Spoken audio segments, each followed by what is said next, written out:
প্রতিটি ঢেউ যেন বলে, যা গেছে গেছে, আবার আসা হবে, আবার শুরু হবে।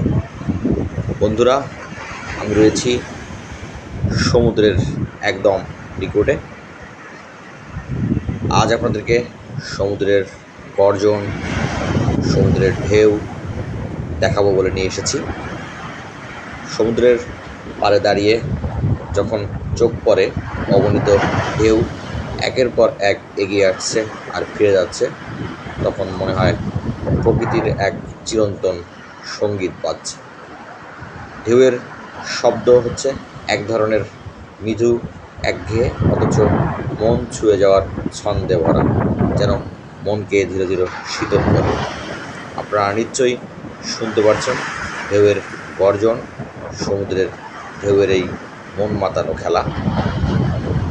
আসলে ঢেউ আসে, ঢেউ যায়, কিন্তু সমুদ্র থাকে চিরকাল, আমাদের মনও যেন তাই। সমুদ্রের ঢেউয়ের মতো জীবনের একটা নিজস্ব ছন্দ আছে, কখনো উত্তাল হয়, তা আবার কখনো শান্ত হয়। যে ঢেউ ভেঙে পড়ে, সে ঢেউ আবার উঠে দাঁড়ায়। এটি হচ্ছে চিরন্তন সত্য। দেখতে পাচ্ছেন যে যে ঢেউগুলো ভেঙে পড়তেছে, আবার সেই ঢেউগুলো উঠে দাঁড়িয়েছে। ঢেউ যেন কখনো থামাবার নয়, কখনো শেষ হওয়াও।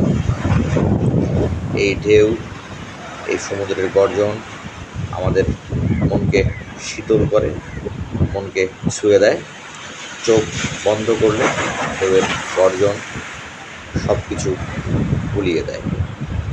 আপনারা অবশ্যই অবসর সময়ে সমুদ্র পাড়ে আসবেন, বিশেষ করে রাত্রিবেলা সমুদ্রের গর্জন আরও সুন্দর হয়। সবাই ভালো থাকবেন। আল্লাহ হাফিজ।